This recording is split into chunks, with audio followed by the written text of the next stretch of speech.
हाले तो जी सही। संशय कोट दिस वाले तो हाँ सही। ठीक है। बिस्मिल्लाहिर्रहमानिर्रहीम। अल्लाह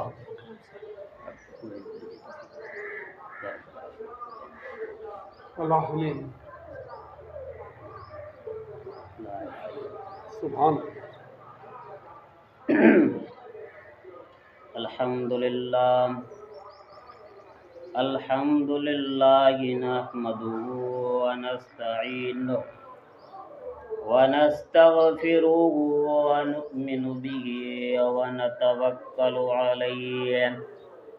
व नऊज़ु बिल्लाहि मिन शुरूरि अनफुसिना व मिन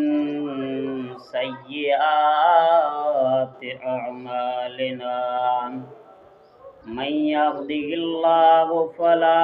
मुदिल्ल लहु व मन युद्लिल्हु फला हादिय लहु व नशहदु अल्ला इलाहा इल्लल्लाहु वहदहु ला शरीक लहु व नशहदु अन्न सय्यिदना व मौलाना व मवाना मुहम्मदन अब्दुहु व रसूलुहु अम्मा बअद फअऊज़ु बिल्लाहि मिनश शैत्वानिर रजीम बिस्मिल्लाहिर रहमानिर रहीम इन्ना नहनु नज़्ज़लना ज़िक्र व इन्ना लहू लहाफ़िज़ून। सदक़ल्लाहु मौलानल अज़ीम व बल्लगना रसूलुन नबियुल अमीनुल करीम व नहनु अला ज़ालिका लमिनश शाहिदीन वश्शाकिरीन वल्हम्दुलिल्लाहि रब्बिल आलमीन।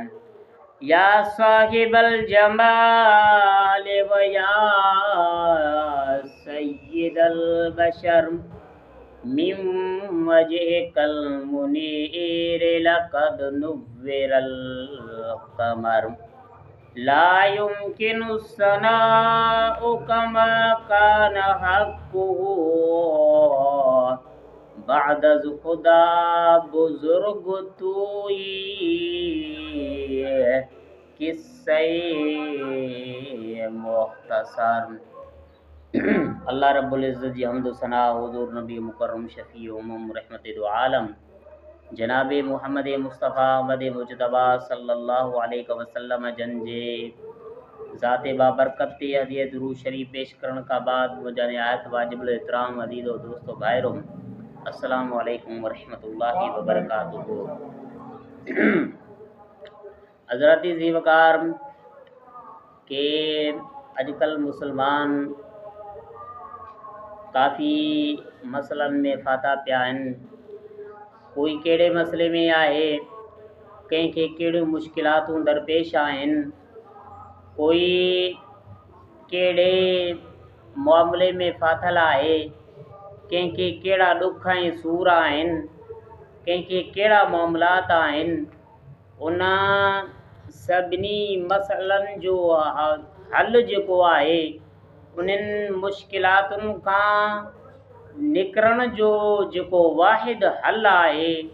उहो आहे अल्लाह सुब्हानहु व तआला जे क़ुरान मजीद फ़ुरक़ान हमीद जे मथां अमल करण आहे। लाज़रीन सामीन किराम कि क़ुरान उहो वाहिद ऐं ला रैब बग़ैर शक ऐं शुबे वारो किताब आहे जंहिंखे अल्लाह सुब्हानहु व तआला हुज़ूर नबी मुकर्रम शफ़ी उम्म रहमत दो आलम सल्लल्लाहु अलैहि वसल्लम जिन ते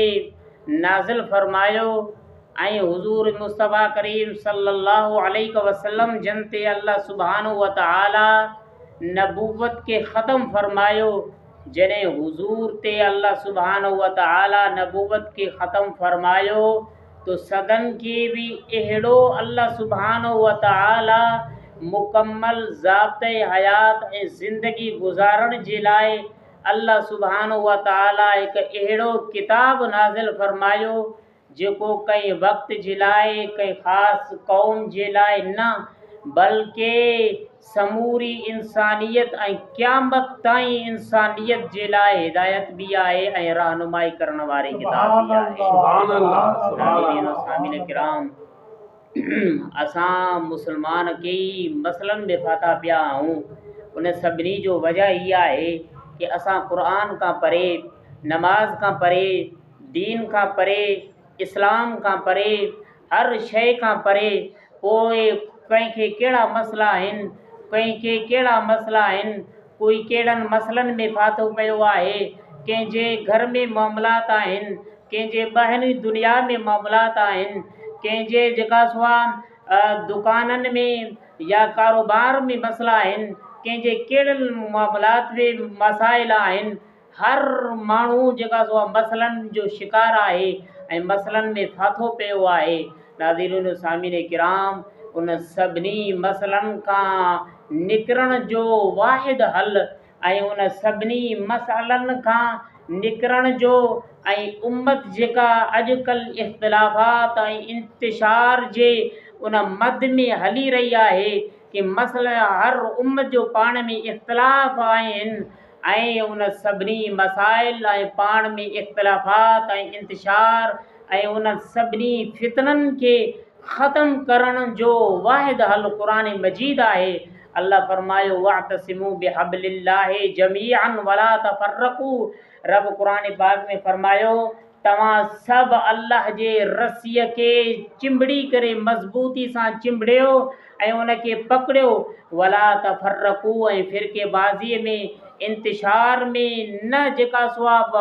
तव्हां हलिया वञो, बल्कि अल्लाह जे रसी खे तव्हां सभु गॾिजी करे, अल्लाह जे रसी मां मुराद क़ुरान मजीद आहे, क़ुरान मजीद खे तव्हां सभु चिंबड़ी पओ, तव्हांजा सभु मसइला हल थी वेंदा, तव्हांजा सभु इख़्तिलाफ़ात हल थी वेंदा, तव्हांजा सभु इंतिशारात हल थी वेंदा।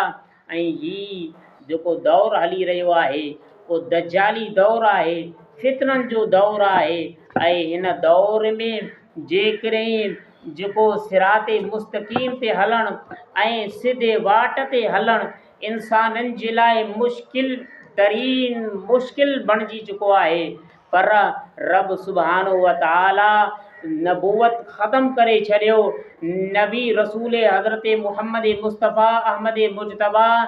सल्लल्लाहु अलैहि वसल्लम जिन खां बाद में न कोई नबी अचिणो आहे न कोई रसूल अचिणो आहे। इन जे करे अल्लाह सुब्हानहू व तआला पंहिंजे हबीब खे अहिड़ो किताब नाज़िल फरमायो पंहिंजे हबीब जे मथां ऐं हिकु अहिड़ो ज़ाब्ते हयात इंसाननि जे लाइ ॾिनो जेको कंहिं वक़्त जे लाइ न बल्कि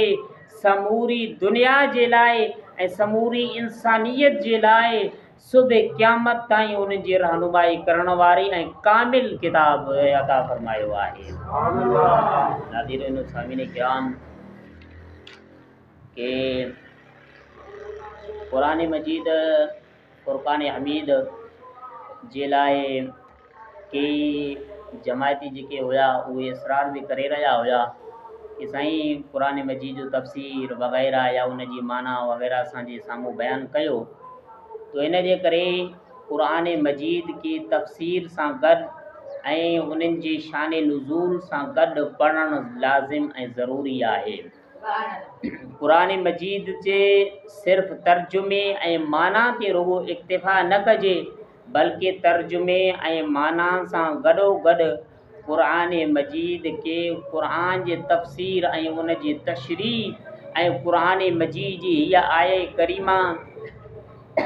किथे नाज़िल थी, कहिड़े वाक़े जे मुतालिक़ नाज़िल थी, छो नाज़िल थी, छाजे लाइ नाज़िल थी, कहिड़े मामले जे मुतालिक़ नाज़िल थी, उन जी शान नुज़ूल ऐं क़ुरान पाक जी वज़ाहत तफ़सीर ऐं तशरीह सां गॾु क़ुरान मजीद खे सम्झणु ऐं लाज़िम सम्झणु ऐं पढ़णु ऐं पढ़ाइणु लाज़िम ऐं ज़रूरी आहे। इन जे करे असीं सिलसिले दर्स क़ुरान हर जुमे ते जंहिं जुमनि में मां तव्हांजे साम्हूं इंशाअल्लाह हिते मौजूदु हूंदुसि, तव्हांजे साम्हूं वक़्तन फ़वक़्तन आहिस्ता आहिस्ता क़ुरान मजीद जो दर्स ऐं क़ुरान मजीद जे तफ़सीर ऐं तर्जुमे जो दर्स अव्हांजे साम्हूं जुमनि ते इंशाअल्लाह बयानु कंदो रहंदुसि। ही आहे त ॾाढो मुश्किल कमु, पर अल्लाह सुब्हानहू व तआला खां दुआ आहे कि उहो करीम रब मूं नाचीज़ खे जॾहिं हिन मामले जे लाइ चूंडियो आहे तो अल्लाह सुब्हानहू व तआला मूंखे ख़ैर ऐं आफ़ियत सां इन मामले खे पाए तकमील ताईं पहुचाइण जी तौफ़ीक़ बि नसीब फरमाए। आमीन। हुज़ूर सभ खां पहिरियों तफ़सीर जी तारीफ़ असीं तव्हांजे साम्हूं बयानु कंदासीं कि तफ़सीर के फ़सर खां वरितल आहे। लुग़त में उन जी लुग़वी माना आहे खोलणु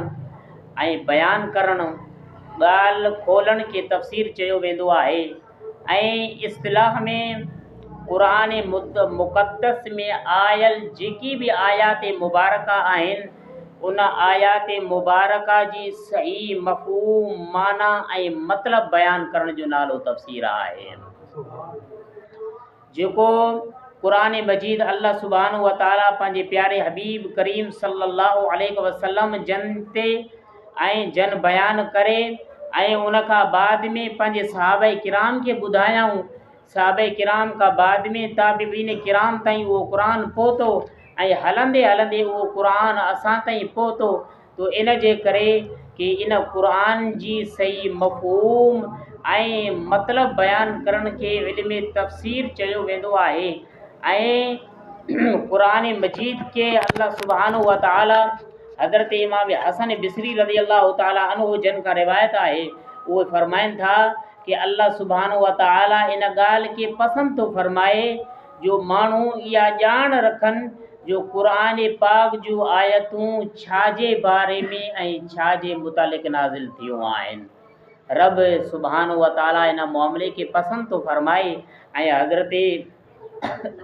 अमर बिन मर्रा रज़ी अल्लाह तआला अन्हु जन खां रिवायत आहे, उहे फरमाइनि था कि जेकॾहिं मां ॾिसो कि असांजे सल्फ़े सालिहीन ऐं बुज़ुर्गनि जी क़ुरान पाक जी माना ऐं मफ़हूम जे बयानु करण ऐं उन जे सम्झण जे बारे में केतिरी त तड़प रखंदा हुया। उहे फरमाइनि था कि अमर बिन मुर्रा रज़ी अल्लाह तआला अन्हु जन खां रिवायत आहे, उहे फरमाइनि था जेकॾहिं मां क़ुरान पाक जी का आयत पढ़ंदो आहियां ऐं उन खे न सम्झंदो आहियां त मुंहिंजे दिलि ते ॾुखु पहुचंदो आहे। नाज़रीन सामीन किराम, क़ुरान पाक जी जेको मुफ़स्सिर आहिनि सभ खां पहिरियों क़ुरान मजीद जो सभ खां पहिरियों मुफ़स्सिर ऐं सम्झाईंदड़ ऐं वज़ाहत कंदड़ हज़रत साहिब क़ुरान सैयदना रसूलुल्लाह सल्लल्लाहु अलैहि वसल्लम जन जी ज़ाती गिरामी आहे। अल्लाह सुब्हानहू व तआला क़ुरान मजीद में इरशाद फरमायो व अंज़लना इलैका ज़िक्र लितुबय्यिना लिन्नासि मा नुज़्ज़िला इलैहिम वलअल्लहुम यतफ़क्करून। अल्लाह सुब्हानहू व तआला फरमायो कि ऐ हबीब करीम सल्लल्लाहु अलैहि वसल्लम असां तव्हांजे तरफ़ क़ुरान खे नाज़िल फरमायो त तव्हां उन क़ुरान मजीद के माण्हुनि जे लाइ बयानु आहे उन जी वज़ाहत कयो। मा नुज़्ज़िला इलैहिम त तव्हां बयानु कयो माण्हुनि जे लाइ उहो जेको उन्हनि जे तरफ़ नाज़िल कयो वियो। वलअल्लहुम यतफ़क्करून ऐं माण्हू उन क़ुरान खे ॿुधी करे उन में गौर फ़िकिर कनि ऐं सोचो वीचार कनि। नाज़रीन सामीन किराम के अल्लाह सुब्हानहू व तआला इन क़ुरान मजीद फ़ुरक़ान हमीद खे हिकु मुकम्मल ऐं वाज़े ज़िंदगी गुज़ारण जो हिकु क़ानून ऐं ज़ाब्तो असां इंसाननि जे लाइ करे नाज़िल फरमायो आहे। रब सुब्हानहू व तआला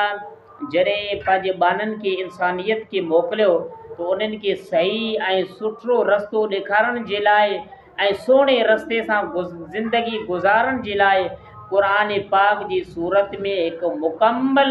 ऐं हिकु वाज़े ज़िंदगी गुज़ारण जो क़ानून रब उन्हनि खे अता फरमायो आहे। ऐं क़ुरान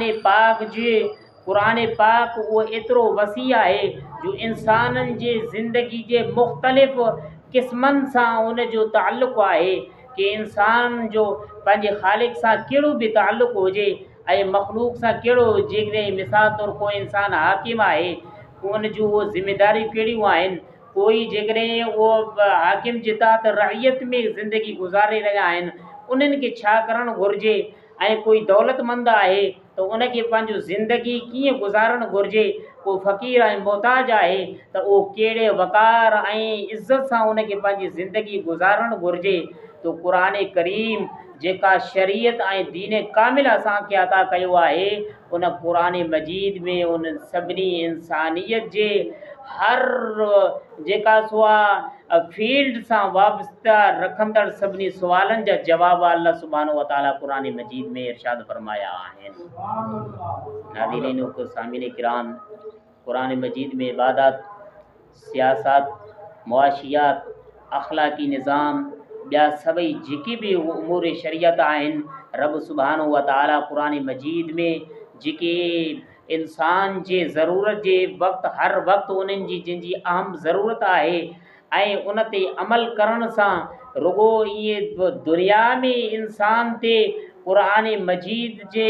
क़ुर मजीद उन्हनि जे लाइ वाज़े ज़ाब्ते हयात ऐं ज़िंदगी गुज़ारण जो क़ानून त आहे, पर रब सुब्हानहु व तआला जेकॾहिं इन क़ुर मजीद जे मथां जेको अमल कंदो आहे, तो अल्लाह सुब्हानहु व तआला उन्हनि खे दीन ऐं दुनिया जी ख़ुशनसीबियूं ऐं सआदतूं बि उनखे नसीब फरमाईंदो आहे। दुनिया जी बरकतूं बि अल्लाह उनखे नसीब फरमाईंदो आहे, भलाई बि उनखे नसीब फरमाईंदो आहे। इज़्ज़त ऐं आख़िरत में अज़ाब का निजात बि रब सुब्हानहु व तआला इन क़ुर जे ज़रिए उनखे अता फरमाईंदो आहे। ऐं जन्नत में इनामात जेकॾहिं मिलण जो जेको वाबिस्ता आहे, उहो बि क़ुर ते अमल करण जे ज़रिए ई आहे। नाज़रीन सामिन किराम, क़ुर मजीद जो नुज़ूल थींदो रहियो। क़ुर मजीद अल्लाह जे हबीब करीम हुज़ूर नबी मुकर्रम रऊफ़ुर रहीम जनाब मोहम्मद मुस्तफ़ा अहमद मुजतबा सल्लल्लाहु अलैहि वसल्लम जन ते नाज़िल थींदो रहियो। क़ुर मजीद खे अल्लाह सुब्हानहु व तआला जी तरफ़ां हज़रत सैयदना जिब्रील सबूर हुज़ूर मुस्तफ़ा करीम सल्लल्लाहु अलैहि वसल्लम जिन जे सीने मुबारक ते जेका सो आहे रब सुब्हानहु व तआला जी तरफ़ां नाज़िल कंदा रहिया। तो हुज़ूर मुस्तफ़ा करीम सल्लल्लाहु अलैहि वसल्लम पंहिंजे सहाबाए किराम मां जाम लिखण जे जेके फ़न में महारत रखंदड़ हुया, उन्हनि जी हिकु जमायत खे क़ुर पाक जे लिखण जे लाइ, सहाबा जी जमात जे लाइ क़ुर मजीद के लिखण जे लाइ मुक़ररु फरमायूं कि जंहिंखे क़ुर मजीद जा कातिबे वहय सॾियो वेंदो आहे। उहो हिकु मुख़्तलिफ़ सहाबे किराम जूं जमायतूं आहिनि ऐं जिन खे रब सुब्हानहु व तआला जी हबीब करीम सल्लल्लाहु अलैहि वसल्लम इहा ज़िम्मेदारी अता फरमाई कि क़ुर मजीद जी जेको बि क़ुर मजीद जो आयत या सूरत नाज़िल थींदो रहे, उन जी लिखण जी ज़िम्मेदारी तव्हांजे मथां लाज़िम ऐं ज़रूरी आहे। ऐं क़ुर मजीद के का बि क़ुर मजीद जी हिकु आयत या आयतुनि जो मजमू या का सूरत नाज़िल थींदी हुई, तो उहे सहाबे किराम खे अल्लाह सुब्हानहु व तआला जे हबीब करीम सल्लल्लाहु अलैहि वसल्लम फरमाईंदा हुआ त हिन सूरे मुबारक के फ़िलाणी सूरत जे फ़िलाणी मक़ाम ते लिखो। तो उहे सहाबे किराम हुज़ूर जी चवण जे मुताबिक़ उते लिखंदा वेंदा हुया। हुज़ूर मुस्तफ़ा करीम सल्लल्लाहु अलैहि वसल्लम जिन जी निगरानीअ में इहो क़ुर पाक जे लिखण जो सिलसिलो पियो हलंदो रहियो। ऐं इहा लिखत इहे किताबी सूरत में न हुयो, जीअं हे किताब आहे हिन में क़ुर मजीद मिसाल तौरु लिखियलु आहे या कोई आम किताब हूंदो आहे कागज़ जे ज़रिए, उन में उहा किताबी सूरत में सहाबे किराम उन क़ुर खे कोन लिखंदा हुया, बल्कि उहे सहाबे किराम हॾनि ते या खजीअ जे पननि ते या पथरनि जे टुकड़नि ते क़ुर मजीद खे लिखिया वेंदा हुया। ईअं किताबी सूरत में या कागज़ ते क़ुर खे कोन उन सूरा हुज़ूर मुस्तफ़ा करीम सल्लल्लाहु अलैहि वसल्लम जिन जे ज़िंदगी मुबारक में कोन लिखियो वेंदो हुयो, बल्कि उन ते हॾनि ते जेके हॾियूं हूंदियूं आहिनि या खजीअ जा पन या पथर जा टुकड़ा, उन्हनि ते क़ुर मजीद के सहाबे किराम लिखंदा हुया। ऐं अल्लाह सुब्हानहु व तआला जा उहे केतिरा ई बाना सहाबे किराम जी जमात उतां ई ॾिसी करे क़ुर मजीद खे पढ़ंदा हुआ ऐं हिफ़्ज़ बि कंदा हुआ, यादि कंदा हुया। चूंकि क़ुरान पाक जी हिफ़ाज़त जो ज़िम्मो अल्लाह सुब्हानहु व तआला पाण खयो ऐं अॻियनि किताबनि जे अॻियनि नबियनि ते अल्लाह सुब्हानहु व तआला जेकी किताबनि खे नाज़िल फ़रमायो उन्हनि जे हिफ़ाज़त जो ज़िम्मेदारी उन्हनि जे उम्मतुनि खे ॾेई छॾियो। पर हुज़ूर नबी मुकर्रम सल्लल्लाहु अलैहि वसल्लम जन जे मथां ख़त्म नबूवत ऐं ख़त्म रिसालत जो ताज जॾहिं हुज़ूर जे सिर ते रब सुब्हानहु व तआला खे रखिणो हुयो, इन जे करे रब सुब्हानहु व तआला क़ुरान मजीद में फ़रमायो कि क़ुरान पाक जी हिफ़ाज़त जी ज़िम्मेदारी तव्हां न बल्कि क़ुरान पाक जी हिफ़ाज़त जी ज़िम्मेदारी ख़ुदि ख़ालिक़ काइनात पंहिंजे मथां लाज़िम करे छॾियो आहे। इन्ना नहनु नज़्ज़लना ज़िक्र व इन्ना लहू लहाफ़िज़ून कि बेशक असां ई क़ुरान पाक खे नाज़िल फ़रमायो आहे ऐं बेशक असां ख़ालिक़ काइनात अल्लाह तो फ़रमाए बेशक असां ही उन क़ुरान जा हिफ़ाज़त कंदड़ आहियूं। नाज़रीन सामीन किराम, बार सूरत साहबे किराम उन क़ुरान मजीद के पत्थरनि जे टुकरनि ते या खजीअ ते उन पननि ते लिखंदा रहिया ऐं उन खां बाद में क़ुरान मजीद जे महफ़ूज़ रहण जो हिकु अहम ज़रियो उनखे यादि करणु ऐं उनखे सीने में सांढणु ऐं यानी सवले सिंधी में चऊं कि हाफ़िज़ बणजण बि हुयो। रसूल करीम सल्लल्लाहु अलैहि वसल्लम सहाबे किराम खे क़ुरान मजीद यादि करण जो शौक़ु ॾियारींदा हुया कि क़यामत जे ॾींहुं हुफ़ाज़ क़ुरान के यानी क़ुरान जे हाफ़िज़नि खे बुलंद मक़ामात ऐं बुलंद जेका सो आहे मदारिज ऐं बुलंद मक़ाम ऐं बुलंद रुतबो ऐं बुलंद वॾी इज़त ऐं मक़ाम अल्लाह सुब्हानहु व तआला क़ुरान जे हाफ़िज़नि खे फ़रमाईंदो। तो अल्लाह सुब्हानहु व तआला जा हबीब करीम सल्लल्लाहु अलैहि वसल्लम क़ुरान पाक खे यादि रखण जूं उन्हनि खे बिशारतूं ऐं ख़ुशख़बरियूं ॾींदा हुया ऐं नमाज़ जहिड़ी प्यारी ऐं अहम फ़र्ज़ में बि अल्लाह सुब्हानहु व तआला क़ुरान पाक जी क़िरात करण खे फ़र्ज़ फ़रमायो कि क़ुरान पाक नमाज रब सुब्हानहु व तआला की इबादतुनि मंझां प्यारी इबादत आहे अल्लाह जो ऐं हिकु अहम फ़र्ज़ आहे अल्लाह जो फ़र्ज़ ऐं प्यारी इबादत। उन इबादत में बि अल्लाह सुब्हानहु व तआला क़ुरान मजीद के या क़ुरान मजीद जे क़िरात करण के फ़र्ज़ करार ॾिनो। उन जी वजह इहा आहे कि हर मुस्लमान कुझु न कुझु क़ुरान पाक खे यादि रखनि, इन बहाने सां त यादि कंदा जो नमाज़ में पढ़ंदा जेको बि सूरत पढ़ंदा यादि हूंदुनि त पढ़ंदा। तो इन जे करे रब सुब्हानहु व तआला क़ुरान मजीद खे यादि करण जे लाइ कई बहाननि जे ज़रिए उम्मत मुस्तफ़ा के क़ुरान मजीद के यादि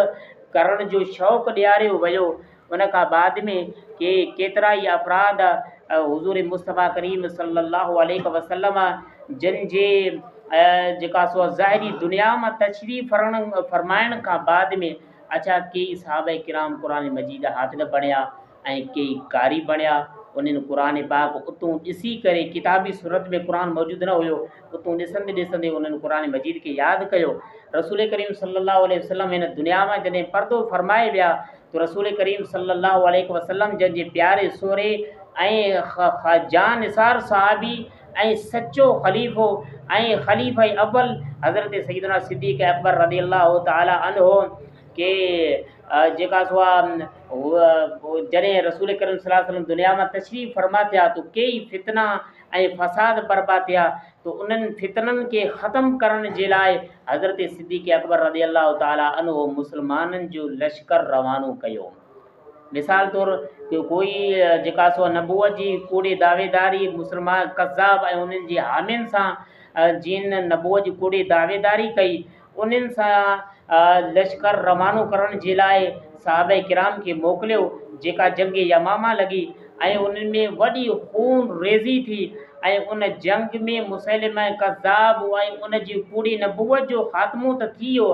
पर ख़त्म नबूअत जा जेके फ़िदाई हुया उन मां 700 जे क़रीब क़ुरान मजीद हाफ़िज़ सबूरा उन में शहीद थिया। ख़त्म नबूवत जो हिकु जेका सो आहे उहो अहम दीन जो मसइलो आहे ऐं दीन जो उहो अहम मर्कज़ ऐं मसइलो आहे जो उन ख़त्म नबूवत जे लाइ 700 जे लॻभॻि सहाबे किराम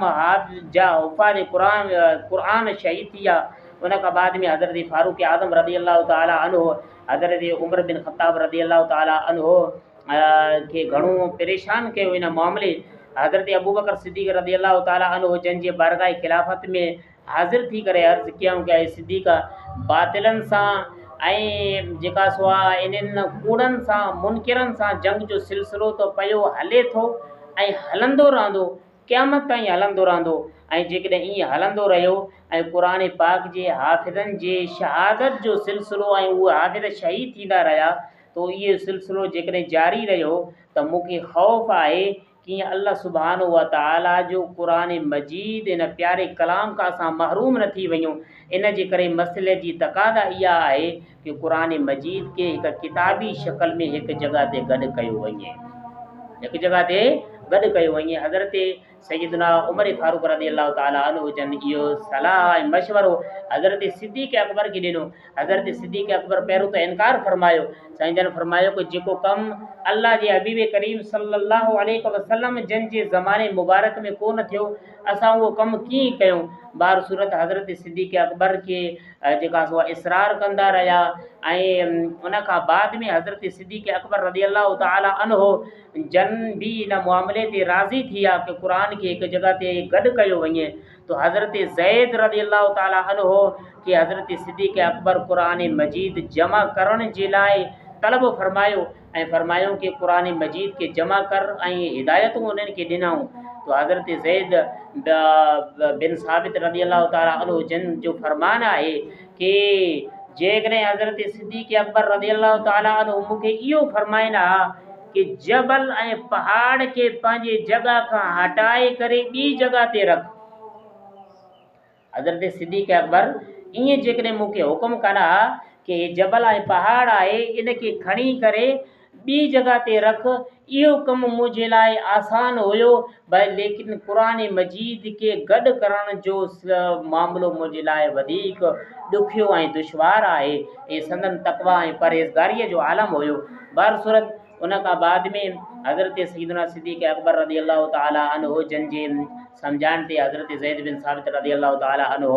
हिकु महिनत सां ऐं तजस्सुस ऐं जुस्तजू ऐं कोशिश सां क़ुरान पाक जो लिखियलु किताबी सूरत में नुस्ख़ो तयारु कयो वियो। खिलाफ़त सिद्दीक़िया में हज़रत सिद्दीक़ अकबर रज़ी अल्लाह ताला अन्हु जन जी खिलाफ़त में उहो नुस्ख़ो हज़रत अबू बकर सिद्दीक़ रज़ी अल्लाह ताला अन्हु जन वटि हुयो। उन खां बाद मोमिननि जी माउ हज़रत रसूल करीम सल्लल्लाहु अलैहि वसल्लम जन जी अहलिया मुबारका हज़रत बीबी हफ्सा रज़ी अल्लाह ताला अन्हा वटि उहो नुस्ख़ो क़ुरान मजीद जो बाहिफ़ाज़त रखियो वियो ऐं जॾहिं बि उन जी ज़रूरत महसूसु थींदी हुई त उन खां उहो रुजू कयो वेंदो हुयो। ऐं कि क़ुरान मजीद अरब जे इन ज़ुबान ते मुबारक ते नाज़िल थियल हुयो। तो इन जे करे कि हर ज़ुबान में हर ॿोलीअ में कुझु न कुझु इलाइक़े जे हिसाब सां इख़्तिलाफ़ ऐं थोरो फ़र्क़ु ज़रूरु हूंदो आहे। जीअं मिसाल तौरु सिंधी ॿोली आहे, किथे सिंधी ॿोलीअ में हिकु लफ़्ज़ ॻाल्हायो वेंदो आहे, किथे असां चयो वेंदो आहे, किथे असीं चयो वेंदो आहे, किथे तव्हां चयो वेंदो आहे मिसाल जे तौर ते, किथे तव्हीं चयो वेंदो आहे मिसाल तौर ते। ईअं हर ॿोलीअ में बलोचकी ॿोली हुजे, सिंधी ॿोली हुजे या ॿियो को ॿोली हुजे, तो हर ॿोलीअ में कि कुझु न कुझु इलाइक़े जे हिसाब सां थोरो थोरो फ़र्क़ु ज़रूरु हूंदो आहे ऐं माण्हुनि जे हिसाब सां फ़र्क़ु ज़रूरु हूंदो आहे। तो इन जे करे क़ुरान मजीद सभ खां पहिरियों नाज़िल थियो त क़ुरान मजीद अरबी ज़ुबान में नाज़िल थियो, पर उन अरब जे मुख़्तलिफ़ मक़ामनि जे करे ऐं मुख़्तलिफ़ जॻहनि जे करे उन क़ुरान पाक खे 7 अरबी लुग़तुनि में उनखे क़िरात करण जी इजाज़त हुई ऐं उस्तादनि खां उहे शागिर्द पढ़ंदा रहिया। हर को पंहिंजे उन लुग़त जे मुताबिक़ पढ़ाईंदो रहियो। हिकु शागिर्द जॾहिं पढ़ंदो हुयो ॿियो शागिर्द वरी ॿुधंदो हुयो, तो उन में थोरो उन क़ुर पाक जे उन अरबीअ जे लुग़त जे हिसाब सां इख़्तिलाफ़ हुयो। तो हज़रत सैयदना ख़लीफ़े सुवम जनाब उस्मान ज़ुन्नूरैन रज़ियल्लाहु ताला अन्हु जन हुकुम फरमायो कि क़ुरान मजीद रसूल करीम सल्लल्लाहु अलैहि वसल्लम जिन ते नाज़िल थियो ऐं रसूल करीम सल्लल्लाहु अलैहि वसल्लम जन भी क़ुरैशी आहिनि। तो इन जे करे क़ुरान मजीद खे जेका सो क़ुरैशियुनि जे ज़ुबान ऐं लुग़त जे ते ई उन क़ुर खे जमा कयो वञे ऐं उन ते ई उन क़ुर खे तिलावत कई वञे। तो जॾहिं हज़रत सैयदना उस्मान ज़ुन्नूरैन रज़ियल्लाहु ताला अन्हु जन ॿियूं जेकी बि लुग़तूं हुयूं उन में क़ुर मजीद